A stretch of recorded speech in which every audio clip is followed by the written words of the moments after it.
আজকে আমরা তোমাদের স্থানাঙ্ক জ্যামিতি যে 11 অধ্যায়টি রয়েছে সেই অধ্যায়ের সব থেকে সর্বশেষ যেই চ্যাপ্টারটি বা অংশটি রয়েছে সেটা হচ্ছে 11.4।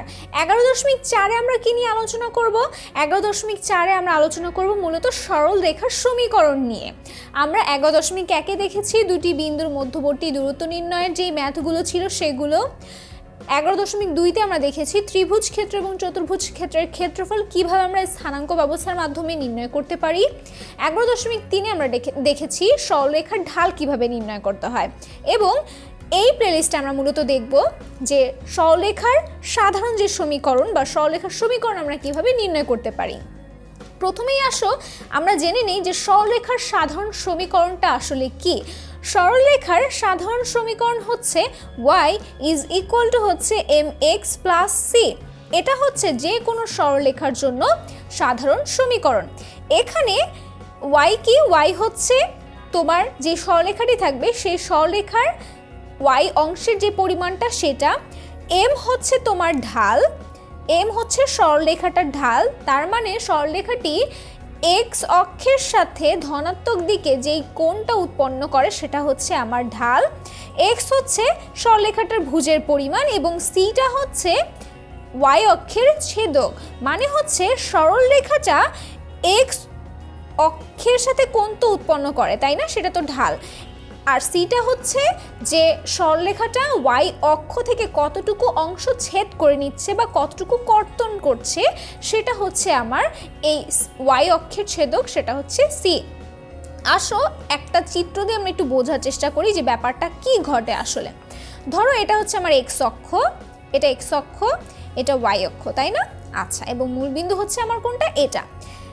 এখন খেয়াল করো আমি একটা সরলরেখা আঁকলাম। ধরো সরলরেখাটা হচ্ছে আমার এরকম একটা সরলরেখা। এখন সরলরেখাটার সাধারণ সমীকরণটা কি? y mx প্লাস c, তাই না? আচ্ছা, হলো ঢালটা কোনটা? ঢালটা হচ্ছে এই যে সরলরেখাটা হলো সেই সরলরেখাটা x অক্ষের ধনাত্মক দিকে যে কোণটা উৎপন্ন করলো সেটা হচ্ছে আমার m। c কোনটা? cটা হচ্ছে এই যে সরলরেখাটা আমি আঁকলাম, এই সরলরেখাটা এই যে y অক্ষ না, y অক্ষ থেকে কতটুকু অংশ কেটে নিয়েছে বলো তো? এতটুকু অংশ কেটে নিয়েছে, এই যে এতটুকু অংশটা কেটে নিয়েছে। এই অংশের মানটাই হচ্ছে কি আমার আসলে সি, মানে y অক্ষের, সি হচ্ছে কি আমার y অক্ষের ছেদক, y অক্ষের ছেদক। এখন প্রশ্ন হতে পারে যে সি এর মান কি অলওয়েজ পজিটিভ হবে? না, সি এর মান হচ্ছে তিন রকমের হতে পারে। একটা হচ্ছে C is greater than 0, c is less than 0, একটা হচ্ছে c is equal to 0। আচ্ছা, আমরা প্রত্যেকটা কেসে দেখব যে সরলরেখার চিত্রটা কেমন হয় আসলে। এই যে এই অংশে দেখো c এর মানটা কি হচ্ছে আসলে? পজিটিভ হচ্ছে। কারণ কি? কারণ হচ্ছে এটা মূল বিন্দু থেকে y অক্ষের দিকে কতটুকু পজিটিভ অংশের এতটুকু অংশ কেটে নিয়েছে, যার কারণে এখানে c হচ্ছে কি আমার প্লাস। এবার আসো সি যখন নেগেটিভ হবে তখন সরলরেখাটার চিত্র আসলে কেমন হবে। এই যে কেসটা আমরা দেখলাম এটা হচ্ছে 1 নম্বর কেস যেখানে সি ইজ গ্রেটার দেন 0। এবার আসো সি ইজ লেস দেন 0 হলে আমাদের সরলরেখাটা কীরকম হবে। এটা হচ্ছে আমার এক্স অক্ষ, চিরচেনা সেই এক্স অক্ষ, এটা হচ্ছে ওয়াই অক্ষ, এটা হচ্ছে মূল বিন্দু।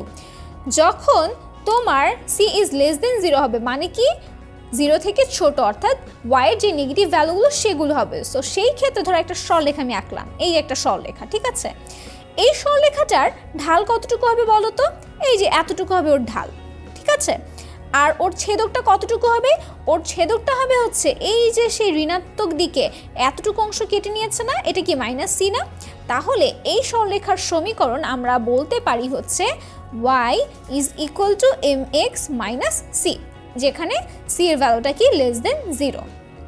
এবার আসো সি যদি আসলে শূন্য হয়, তার মানে কোনো অংশই যদি কেটে না নেয় y অক্ষ থেকে, তার মানে কি দাঁড়াচ্ছে? তার মানে দাঁড়াচ্ছে সেটা আসলে কোন দিক দিয়ে যাবে? সেটা আসলে মূল বিন্দু দিয়ে যাবে। এটা হচ্ছে আমার সেই মূল বিন্দু। সি যদি কোনো অংশ না কাটে তার মানে হচ্ছে কি সেটা মূল বিন্দু দিয়ে যাবে। আচ্ছা, সেটা হচ্ছে mx, কারণ এখানে সি কি আমার শূন্য, তাহলে প্লাস 0 লিখলে ultimately y is equal to mx। এখন খেয়াল করো এই জায়গাটাতে কি ছিল? c is equal to 0।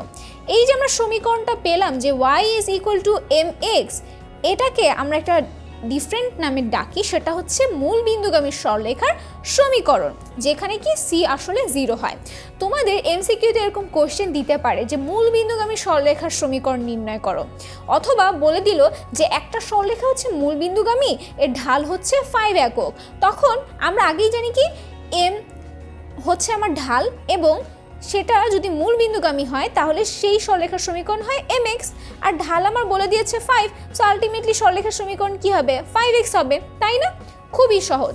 তো আমরা আজকে যে ভিডিওটা দেখলাম সেটা মূলত ছিল সরলরেখার সাধারণ সমীকরণ নিয়ে আলোচনা, অর্থাৎ generalise form of a straight line.